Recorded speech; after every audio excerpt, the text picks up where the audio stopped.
Hi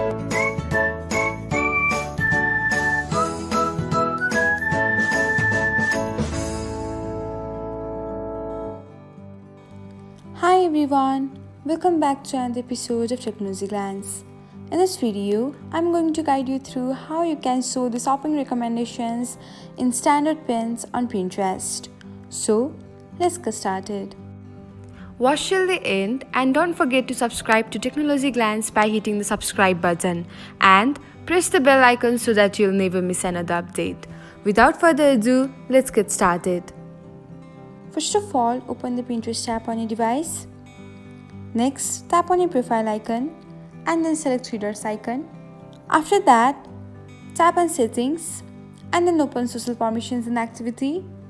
Next, scroll until you can find shopping recommendations. Here, you can find an option called show in standard pins.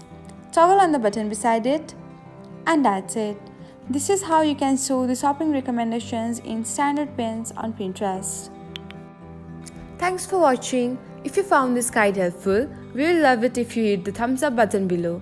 We upload great new tech tutorials like this one every day. So, don't forget to subscribe to our channel and hit the bell icon to get an update as soon as we post a video.